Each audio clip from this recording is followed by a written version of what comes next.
Hi வணக்கம், நான் உங்கள் சிவா விஜய். வெள்ளிக்கிழமை நிகழ்வில் விசித்ரா கப்பில் கரப்பாம்பூச்சி இருக்குது அப்படின்னு சொன்னாங்க. தினேஷ் கட்டெரும்புன்னு சொன்னார்.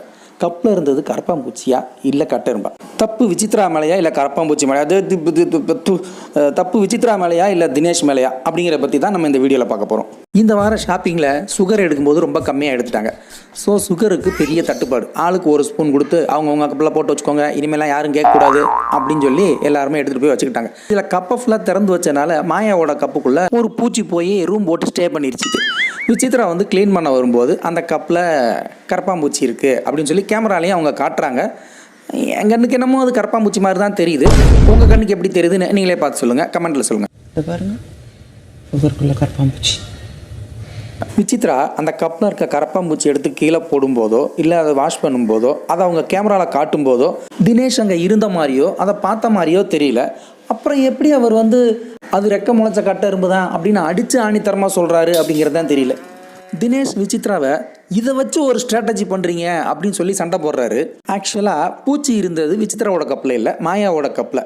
விசித்ரா கண்டுக்காமல் அதை விட்டுருந்தா அந்த பூச்சி எப்போயும் ஆட்டோமேட்டிக்காக வெளியே போயிருக்கும். அதை மாயா எடுத்து குடிச்சிருப்பாங்க. அவங்க அதை குடிக்கக்கூடாதுங்கிற நல்லெண்ணத்தில் தான் விசித்ரா எடுத்து போட்டு கழுவிட்டாங்க. இதில் என்ன ஸ்ட்ராட்டஜி யூஸ் பண்ணியிருப்பாங்கன்னு தினேஷ் சொல்ல வராருன்னே தெரியல. ஒருவேளை உங்களுக்கு தெரிஞ்சால் அதை கமெண்ட்டில் சொல்லுங்கள். விசித்ரா கப்பில் கரப்பாம்பூச்சி இருந்த விஷயத்த மாயா கிட்ட சொல்லிட்டாங்க. மாயா இட்ஸ் ஓகே மேம் அப்படின்னு சொல்லிட்டாங்க. அந்த பிரச்சனை அப்பயே முடிஞ்சு. ஆனால் தினேஷ் மட்டும் விடாமல் அதை பிடிச்சி தொங்கிக்கிட்டு சண்டை போட்டுகிட்டே இருக்கிறாரு.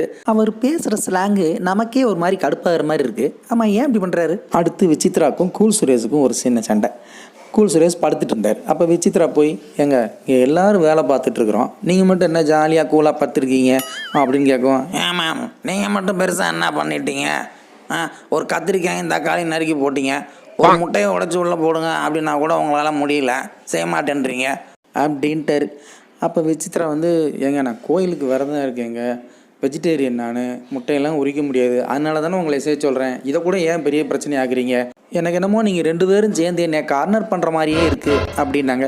உடனே தினேஷ் கிளம்பி வந்துட்டார். அப்படி நாங்கள் உங்களை என்னங்க கார்னர் பண்ணோம், அவங்க கூட என்ன பிரச்சனை பண்ணோம், ஒரு எக்ஸாம்பிள் சொல்லுங்கள் அப்படின்னு வந்துட்டார். விசித்ராக்கு எக்ஸாம்பிள் எதுவுமே ஞாபகமே வரல.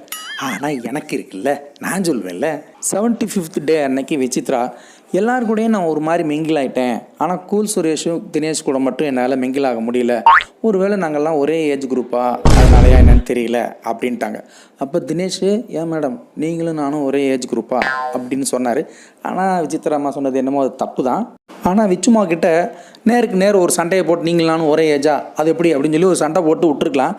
ஆனால் அதை காரணமாக வைத்து தினேஷ் அவங்கள கார்னர் பண்ணது உண்மை. அப்போ தினேஷ் விஷ்ணுக்கிட்ட போய், விவியை தூக்குற வேலையை நான் பார்த்துக்கிறேன், எம்பியை தூக்குற வேலையை நீ பார்த்துக்கோ அப்படின்னார். விவினா விசித்ரா விஜயவர்மா, எம்பினா மாயா பூர்ணிமா.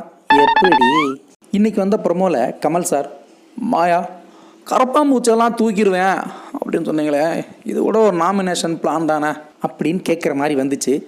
தினேஷ் கூட நான் விவியை தூக்குவேன் எம்பியை தூக்குவேன்னு சொன்னது கூட ஒரு நாமினேஷன் பிளான் தான்.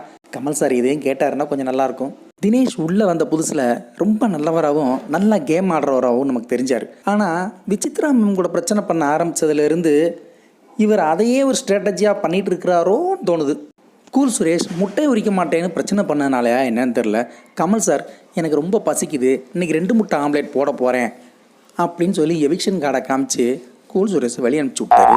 கமல் சார் நேற்று முட்டை பேச்சு எடுத்ததுமே ஐயோ நம்ம பேச்சை தான் எடுத்துட்டாரோ அப்படின்னு அர்ச்சனாக்கு லைட்டாக விசுக்குன்னு இருந்திருக்கும். ஒழுங்காரு இல்லை முட்டை மந்திரம் வச்சுருவேன் அப்படிம்பாங்க. அது உண்மைதானோ?